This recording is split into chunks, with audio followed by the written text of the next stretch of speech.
Bismillahirrohmanirrohim. Beribadah ke kota Makkah, berdoa di depan pintu Ka'bah. Mudah-mudahan hari ini penuh berkah, diberikan rizki yang deras melimpah.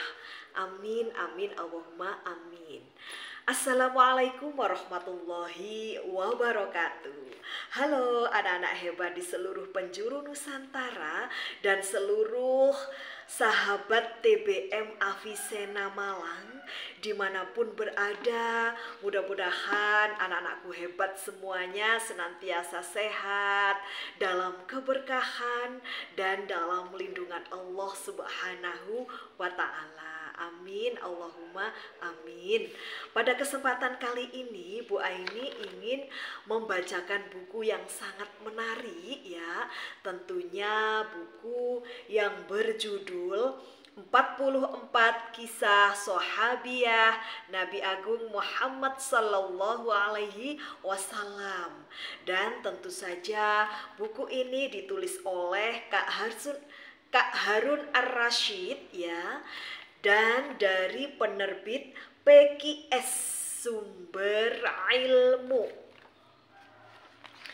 Yuk kita simak bersama sampai selesai ya, agar anak-anakku hebat semuanya bisa memetik hikmah dari kisah sahabiah Nabi yang dibacakan oleh Bu Aini. Semangat ya. Sudah siap anak-anak? Baik, kita baca dengan basmalah terlebih dahulu. Bismillahirrahmanirrahim. Sofiyah binti Abdul Muthalib, wanita pertama yang membasmi orang musyrik. Sofiyah binti Abdul Muthalib adalah bibi Rasulullah.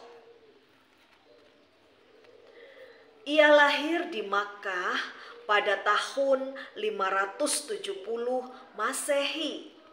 Ayahnya bernama Abdul Muthalib bin Hashim dan ibunya bernama Halah binti Wahab.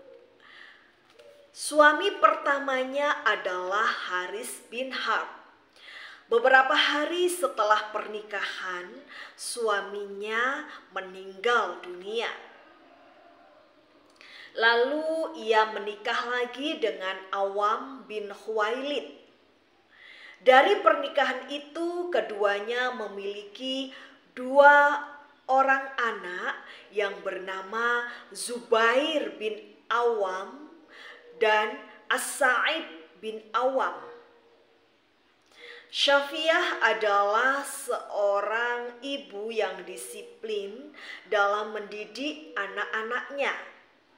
Setelah suaminya meninggal, ia mendidik kedua anaknya sendirian. Ia mendidik anaknya supaya mahir berkuda, kemudian juga memanah dan menggunakan pedang. Ia melakukan semua itu supaya kedua anaknya kelak dapat menghadapi situasi-situasi yang berbahaya. Apabila kedua anaknya diam dan ragu, Sofiyah memukul mereka. Salah satu paman Zubair pernah menegurnya.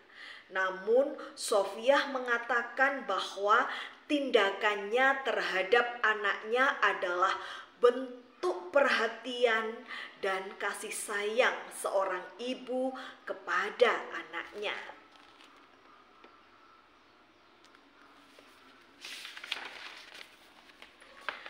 Pendidikan ini menjadikan Zubair bin Awam menjadi prajurit yang tangguh.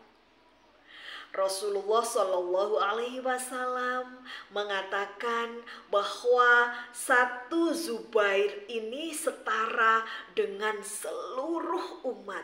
Masya Allah. Ketika Rasulullah menyampaikan dakwahnya kepada penduduk Makkah, Sofiyah termasuk salah satu orang yang masuk Islam. Setelah itu, Sofiyah dan anaknya mengikuti Rasulullah hijrah ke Madinah. Di Madinah, Sofiyah bahagia karena mendapatkan tempat untuk beribadah dengan tenang. Saat perang Uhud, Sofiyah bersama wanita lainnya membawa air dan mengobati prajurit yang terluka.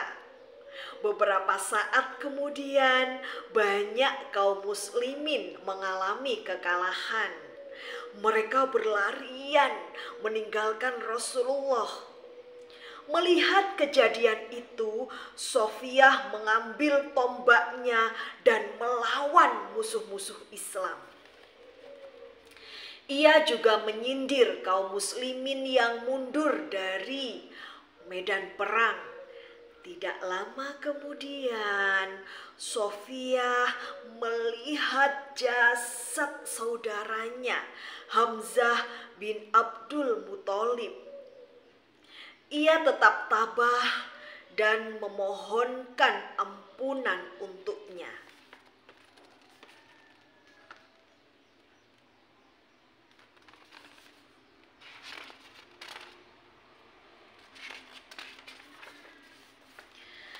Saat perang Khandaq, ya, di sini Rasulullah mengamankan istri-istrinya di benteng Fariq. Benteng itu paling kuat dan kokoh di Madinah. Tiba-tiba seorang Yahudi datang dan menempel ke dinding benteng untuk mendapatkan berita baru. Mengetahui hal itu, Sofiyah mengambil balok kayu dan memukul orang Yahudi itu sampai meninggal dunia. Peristiwa inilah yang membuatnya menjadi wanita pertama yang membunuh orang musyrik. Sofiyah wafat pada tahun 20 Hijriah dan ia dimakamkan di pemakaman Baqi. Nah, itulah tadi anak-anakku hebat semuanya, kisah dari Sofiyah binti Abdul Muthalib yang merupakan wanita pertama yang membasmi orang musyrik. Hikmah dari kisah yang sudah dibacakan Bu Aini tadi, diantaranya yang pertama adalah seorang muslimah dianjurkan memiliki sifat disiplin. Ya, karena sifat disiplin ini yang akan mengantarkan seseorang menuju kesuksesan. Kemudian hikmah yang kedua, memintakan ampunan kepada Allah, ya, untuk orang yang sudah meninggal dunia. Ini dapat mengurangi dosa-dosa selama hidup di dunia. Dan yang ketiga hikmahnya adalah kita hendaknya dapat melindungi diri dari orang-orang yang berbuat buruk ataupun juga berbuat jahat kepada kita.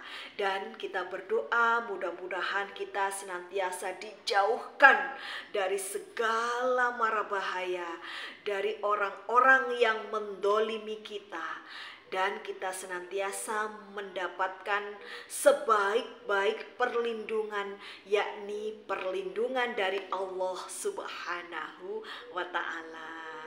Dan anak-anakku hebat semuanya, janganlah lelah untuk menebar kebaikan kepada siapapun yang menjahati kita. Kita harus terus berbuat baik. Berbuat baik kapanpun selagi kita masih diberikan kesempatan, dan juga berbuat baik dimanapun kita berada. Ya, terima kasih anak-anakku hebat semuanya atas segala perhatiannya.